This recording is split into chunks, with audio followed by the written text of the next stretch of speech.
nom du Père et du Fils et du Saint-Esprit. Amen. Bien-aimés dans le Christ, nous sommes aujourd'hui mercredi 23 octobre. Et la parole de Dieu que notre Mère Église nous propose est extraite de l'Évangile de Luc chapitre 12, versets 39 à 48. En ce temps-là, Jésus disait à ses disciples, vous le savez bien, si le maître de maison avait su à quelle heure le voleur viendrait, il n'aurait pas laissé percer le mur de sa maison. Vous aussi, tenez-vous prêts. C'est à l'heure où vous n'y penserez pas que le Fils de l'homme viendra. Pierre dit alors, Seigneur, est-ce pour nous que tu dis cette parabole ou bien pour tous?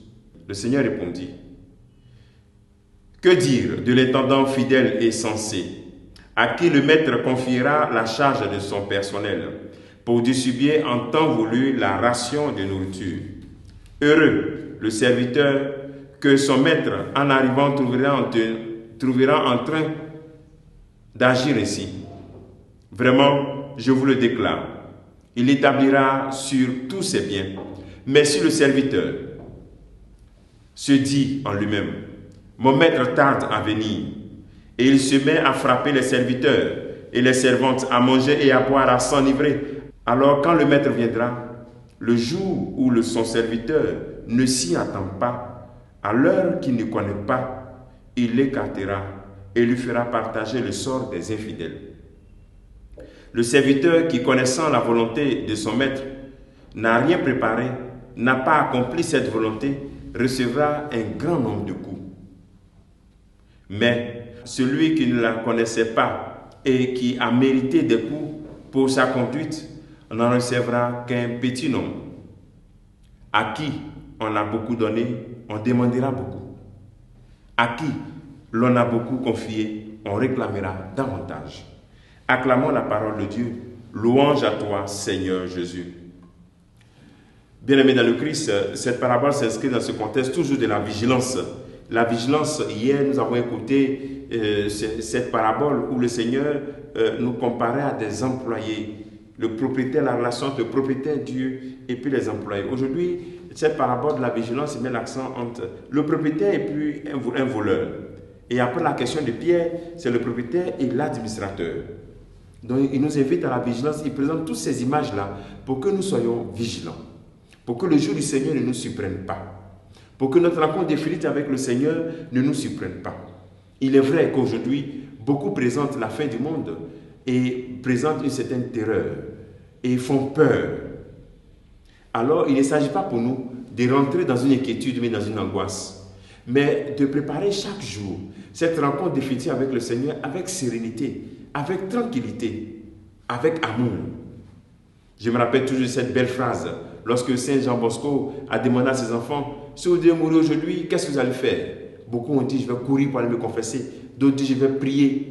Il y a un seul qui a dit, je vais continuer à jouer. Dominique Savio. C'est pour dire que dans l'ordinaire de notre vie, le Seigneur vient. Il s'agit pour nous d'être seulement vigilants et de tout préparer de sorte que le voleur ne vienne pas à l'improviste. C'est-à-dire que ce jour ne nous surprenne pas. Le Seigneur nous invite donc à être des bons administrateurs. Lorsque Pierre demande, ce que tu dis c'est pour nous. Il nous invite à être des bons administrateurs. À la fin, il dit, à qui on a beaucoup confié, on va réclamer beaucoup. Et là, je m'adresse à toi, responsable de groupe ou association, à toi, prêtre, religieux. Le Seigneur va t'exiger beaucoup. Il nous invite à devenir donc des serviteurs fidèles, à reconnaître que nous sommes des administrateurs. Et ce que nous avons comme charisme, ce n'est que des dons, ce n'est que des possibilités que Dieu a pour agir dans la vie des autres. Et donc ce que nous avons à faire, c'est d'être fidèles. Il ne s'agit pas pour nous de gaspiller ces dons. Il ne s'agit pas pour nous de profiter de ces dons ou bien de manipuler ces charismes à notre guise, mais d'être des administrateurs fidèles.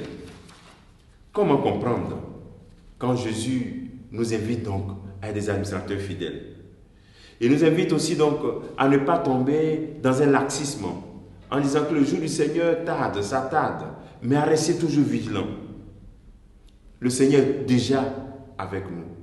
Il y a le déjà et pas encore. Il est là avec nous, dans le pauvre, dans celui qui souffre. Donc, suis-je donc un bon administrateur? Pose-toi cette question de lui. Est-ce que je suis un bon administrateur des dons que le Seigneur m'a fait depuis ma naissance? Est-ce que je les mets au service de l'Église? Est-ce que je fais de mes dons une possibilité de manifester cette vigilance, d'être toujours prêt pour que le jour du Seigneur ne me surprenne pas? Comment je fais? Quelles sont les attitudes que je me donne pour être vigilant? Pour être toujours prêt, sans angoisse, mais avec sérénité. Demandons au Seigneur cette grâce d'être des chrétiens vigilants et surtout d'être de bons administrateurs des dons que le Seigneur nous concède gratuitement. Que le Seigneur te bénisse et qu'il nous bénisse tous en ce jour. Au nom du Père et du Fils et du Saint-Esprit. Amen.